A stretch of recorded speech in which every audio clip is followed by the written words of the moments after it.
धीर्धयनं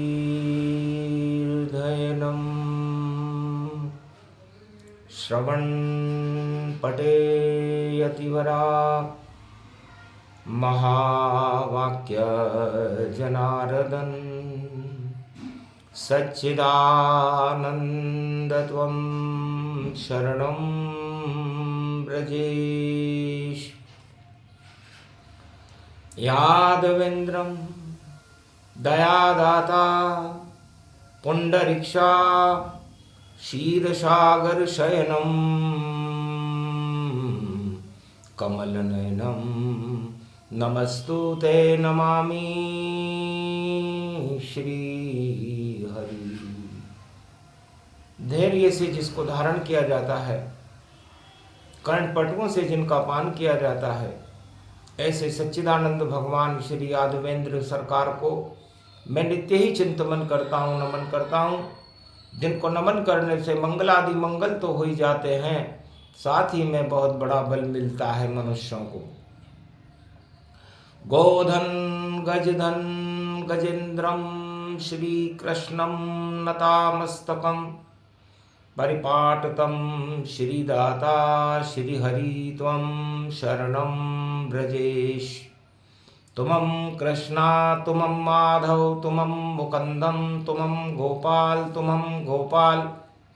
हीरामणि सकल सिद्धि चूड़ात तत्क्षणे वश्यानां परिपाटतं हृदयं तत विष्णु। गोपाल नाम विष्णु नाम कश्यप बावन रूप छिन्नमस्ता अनेक रूपांतरम।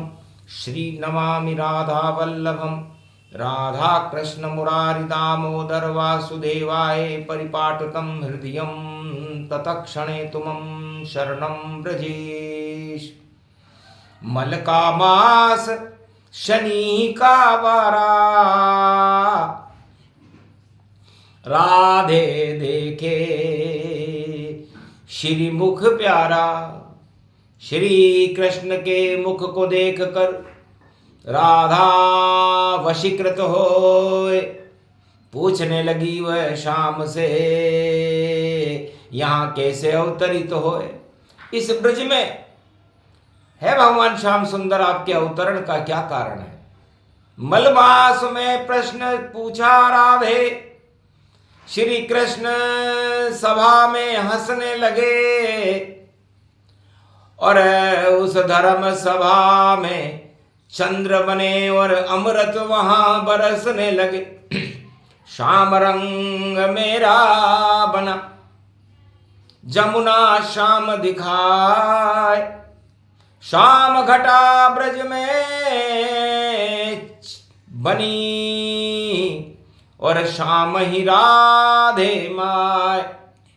पूरा ही ब्रज धाम सब श्याम श्याममय होय। श्याम रंग जिन पे चढ़े तो अशुभ कर्म नहीं होय।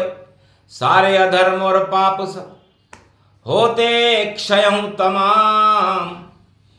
और अधर्म को इस ब्रज से हटाने आए कृष्ण भगवान।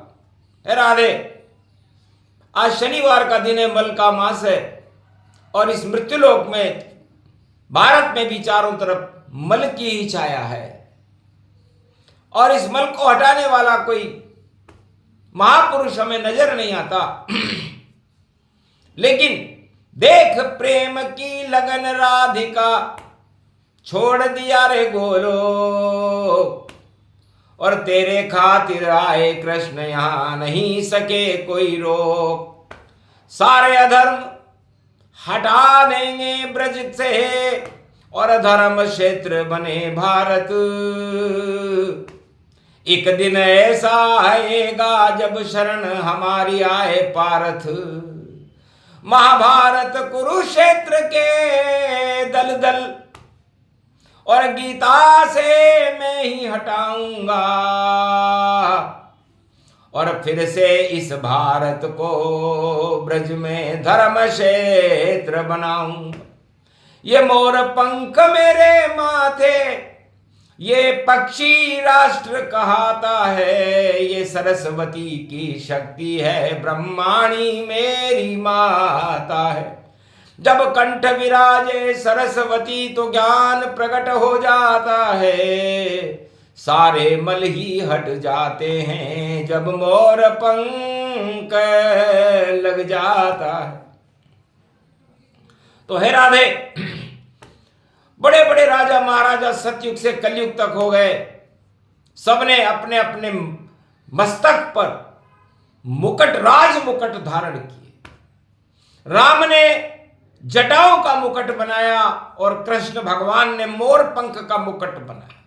बाकी सारे राजा इस मुकुट में ही कट कट के मुंह मोड़ करके इस दुनिया से चले जाते हैं, जिनका कोई नाम लेने वाला भी नहीं रहता। इसलिए मुकुट मुकुट तो श्याम, मोर पंख गति जान, कैसा भी मलमास हो करे पंख का ध्यान। ये मोर पंख, यह अमोघ शक्ति है, एक महाशक्ति है, त्रिलोक की बड़ी शक्ति है, और पूरा त्रिलोक इसी मोर पंख में ब्रह्मा जी ने बनाया है। सृष्टि की रचना और मोर पंख एक जैसा है। और जो इस मोर पंख को अपनी आत्मा में धारण कर लेता है, अपने मस्तिष्क पर धारण कर लेता है, तो उसके अंदर ज्ञान श्रृंखलाओं का प्रागट्य सरस्वती की कृपा से होता है।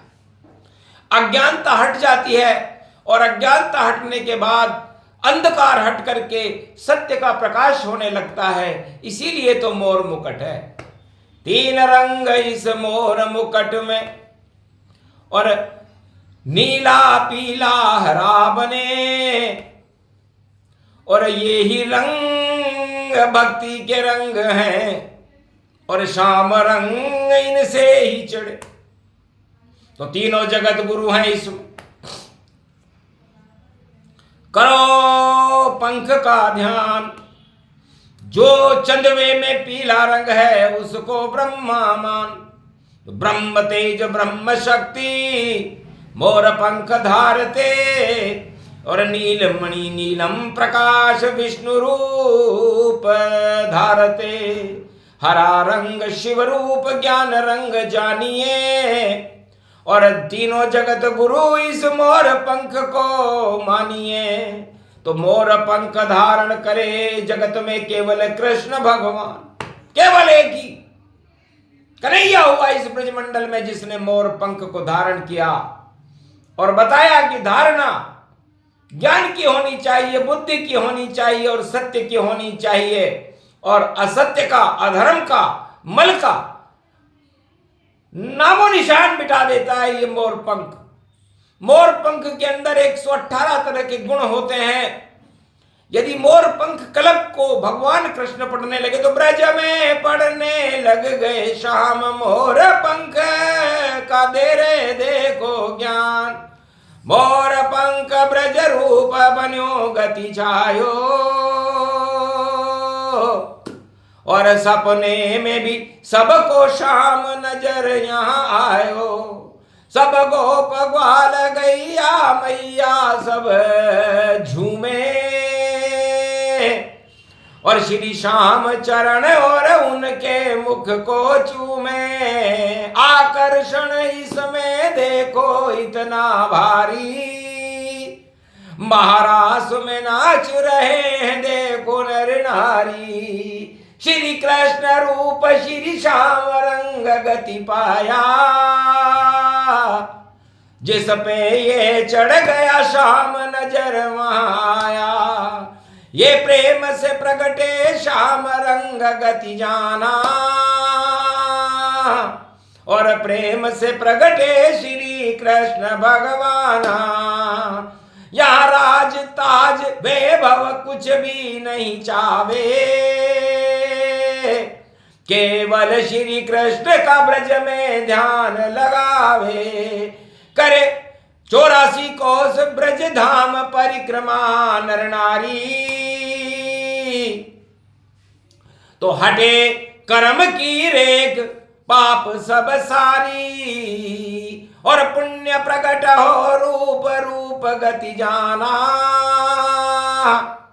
ये मोर पंख ही कृष्ण रूप में माना। भगवान कृष्ण कहते हैं कि यदि मैं मोर पंख का वेद पढ़ने लग जाऊं तो 84 घंटे लगते हैं, और बैकुंठ में जब ये शुरू होता है तब भगवान कृष्ण इसका प्रसारण करते हैं। आज कलयुग की कालिमा को देखते हुए, मलमास की छायाओं को देखते हुए हमें अनुभूति हुई कि हमें मोर पंख का झलक दिखा देनी चाहिए। एक झलक ही काफी है अंधियारा मलमास हटाने को, और श्री कृष्ण की झलक झलक झलके देखो, ये झलक दिखाने को, ये झलक झलक ये चलक चलक ये ज्ञान प्रगट भारत करती, सारी दुनिया मरती मरती श्री कृष्ण के मुख पर ही मरती। मुख देख हंसे सब नचे, नर नारी बाल गोपाल सब नचे ही नचे, पूरा ब्रजधाम त्रिलोक नचे और बाबा भोलेनाथ नचे। गोपी बनकर वो नाच नचे, नटराज रसे उरस काम ही धारो, ब्रह्मा नचे विष्णु भी नचे शिव भी नचे, ब्रज इतनो यो प्यारो। जहां राधा नचे गोविंद नचे, और नचे गोपुर ग्वाल, और मानवता उज्जवल हुई दानवता का। ये मोर पंख मलमास में हर व्यक्ति को अपने घर में रखना चाहिए, अपने चेहरे को बार बार उससे स्पर्श करवाना चाहिए, एक दिन में 3 बार करवाए। तो राहु केतु शनि मंगल क्रूर ग्रह सब जान, और छूते रहो मोर पंख को करो कृष्ण का ध्यान। त्वम शरणम ब्रजेश मंत्र उनका जपते रहो जिह्वा पे आन, तो सारे संकट हट जाएंगे बोले कृष्ण भगवान। इसलिए इस ब्रजभूमि के अंदर भगवान श्री कृष्ण का आगमन है, और उनका मुकुट भारत का राज मुकुट, त्रिलोक का राज मुकुट ये मोर पंख है। ये न कोई राजा जानता न प्रजा जानती कि ये मोर पंख कर क्या सकता है। अरे पूरी दुनिया को नचाई देत, दानव को भगाई देत, हिंसा आतंकवाद देख पछड़ जात है, जमुना में डुबाई देत, कालिया नाग मारे और कंस को पछाड़ देत, काल काल रूप जाने, बकासुर को मार दियो, पूतना संहार दियो, और जरासंध मार मूर, धृतराष्ट्र मार दियो, कौरव दल शमशान व्यापक तन शाम कियो, गीता को ज्ञान श्री श्याम ने कुरुक्षेत्र दियो, मोक्ष मार्ग गीता को ज्ञान दियो भगवाना, ये शक्ति सारी मोर पंख ही माना। कलयुग में कल की अवतार नजर नहीं आवे, तो दर्शन कर लो मोर पंख मन भावे। ये रंग तरंग श्याम वेद गुण गाना, जिसे कलयुग में बोल रही वाणी, प्रेरणा कृष्ण भगवान। भगवान कृष्ण की प्रेरणा से वाणी इस समय मोर पंख में है। तो मोह का मतलब होता है मोहन, मोह का मतलब होता है मोह, और र का मतलब होता है उसका रस, और उस रस में डूब जाने वाले को मोर कहते हैं। इसलिए मयूर यू मयूर मोर पंख मोहन, राधे का रसपान है, ये चंद्रमा की किरण है और ये भारत की शान है। अमृत इसे ही मानिए सब तंत्र मंत्र नष्ट कर, और डाकनी और शाकनी देखो दूर दूर सब। इस मोर पंख से डाकनी शाकनी पिशाचनी भूत प्रेत पिशाच अदृश्य शक्तियां, जितने भी तंत्र मंत्र की शक्तियां हैं, उसको निस्तेज करने की शक्ति यदि किसी शक्ति में है तो वह मोर पंख में।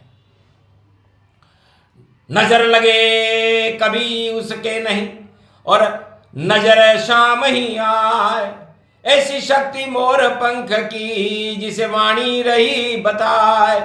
ये प्रसंग जो भी सुने सूक्ष्म साही ज्ञान। मल मासों में जो सुने तो मल सब अंतर ध्यान, सारे मलों को हटा देते। क्योंकि गुरु के घर में सूर्य भगवान जाते हैं, इसलिए गुरु के घर में जब सूर्य हों तो जगत गुरु भगवान श्री कृष्ण है और उनके गुरु संदीपन है। संदीपन का मतलब होता है जिसका प्रकाश कभी समाप्त ना हो, वह गुरु है संदीपन। उज्जैन नगरी संदीपन है और महाकाल की नगरी है। और कौन बुझाए ज्योति को, वह ज्योतिर्लिंग में रहती है। तो कालों के काल महाकाल है, विकराल रूप शक्ति उनकी कृष्ण जैसी शक्ति रूप जानी है। और श्री कृष्ण महाशक्ति जगत गुरु श्री कृष्ण, और सारी त्रिलोक की शक्ति उनको मानी है। गोलोकाधिपति देखो उनके गुरु संदीपन, और गुरु की शक्ति को और आत्मा मिलाइए। तो हम शरणम ब्रजेश मंत्र जाप करते रहो भारत वालों, और मल मास में अपने शरीर और देश के सारे मल हटाइए। तो सारे मल हट जाते हैं जब पाठ होए मोर पंख। श्री कृष्ण की शक्ति है और बजते पांचजन्य जब शंख। तो ये मोर पंख का पांचजन्य शंख कलयुग के मलमास में शनिवार को भगवान श्री कृष्ण ने वाणी में बजाया और मल का मास हट गया। उसके बाद प्रकाश हुआ और मकर का सूर्य उदय हो गया। बोलो जय श्री कृष्ण। आज के आनंद की जय।